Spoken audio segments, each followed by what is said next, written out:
आज बिहार विधानसभा चुनाव का अंतिम चरण है जो कि तीसरा चरण है और इसमें 78 सीटों पर मतदान हो रहा है। यदि हम चरणवार देखें तो पाएंगे कि राजद की लहर पहले चरण में मानी जा रही थी और साथ ही जिन क्षेत्रों में चुनाव हुआ वहां पर महागठबंधन की पकड़ मजबूत है ऐसा माना जाता है, इसलिए पहले चरण में महागठबंधन का वर्चस्व हो गया।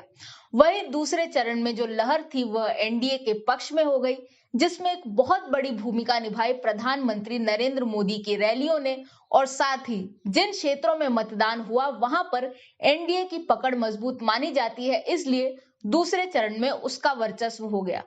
ऐसे में जब दोनों विपक्षी गठबंधनों के पक्ष में एक एक चरण यदि चले गए हैं तो जो तीसरा चरण है वही निर्णायक भूमिका निभाएगा। इसमें क्या होगा, इस पर बात करेंगे हम आज के वीडियो में।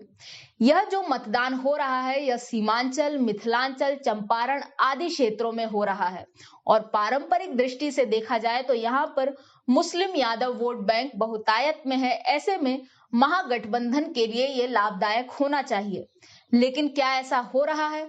यह समझने के लिए मैं आपको एक वर्ष पहले ले जाना चाहती हूँ, जब उपचुनाव हुए थे किशनगंज की सीट पर।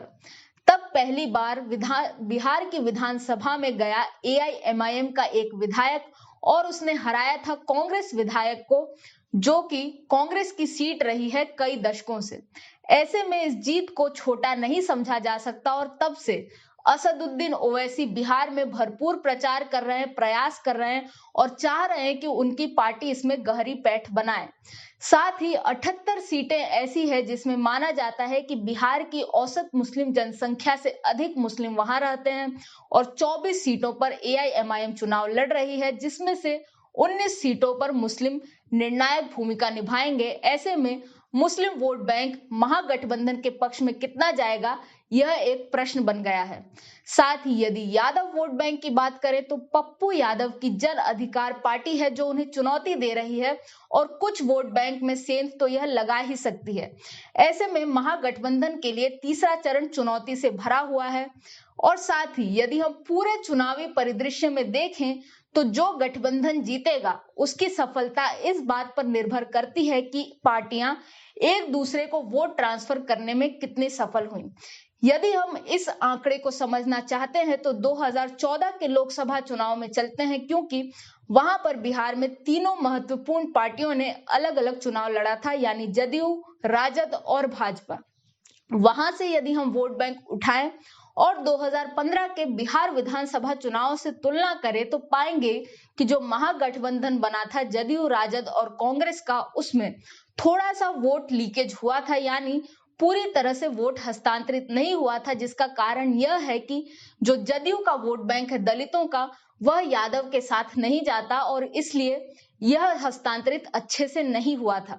वहीं 2019 के लोकसभा की बात करें जहां पर भाजपा और जदयू ने साथ में चुनाव लड़ा था, वहां पर यह हुआ था कि वोट हस्तांतरण 100% से भी अधिक हुआ था, यानी दोनों का अलग अलग वोट बैंक मिलाकर जितना होता है उससे ज्यादा हुआ था एनडीए का कुल वोट प्रतिशत। ऐसे में अगर हम जोड़ घटाव की बात करें तो यह गठबंधन मजबूत स्थिति में है, लेकिन गठबंधन में सिर्फ आंकड़ों की बात नहीं होती, केमिस्ट्री की भी बात होती है और इस केमिस्ट्री को नुकसान पहुंचा रहे हैं लोजपा। लोजपा ने कंफ्यूजन सा क्रिएट कर दिया है और भ्रांति सी हो गई है कि भाजपा और लोजपा के बीच कोई गुप्त गठबंधन है।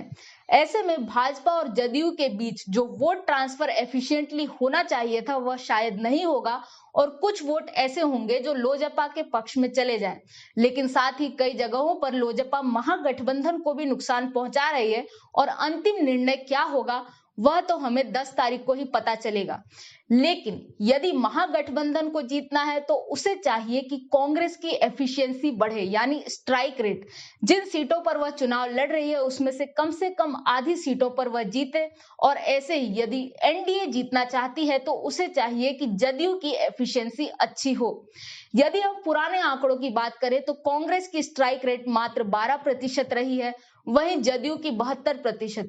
तो ये अंतर काफी बड़ा है और यदि जदयू को कुछ नुकसान होगा भी और कांग्रेस कुछ लाभ कमाएगी भी तो भी वह कितने अंतर को भर पाएगी वह देखना रोचक होगा। लेकिन वर्तमान में बहुत सारी ताकतें ऐसी है जो महागठबंधन को नुकसान पहुंचाती दिख रही है और एनडीए के विरोध में मात्र एंटी इनकम्बेंसी और लोजपा है। मैं हूं निष्ठा अनुश्री, देखते रहें स्वराज्य।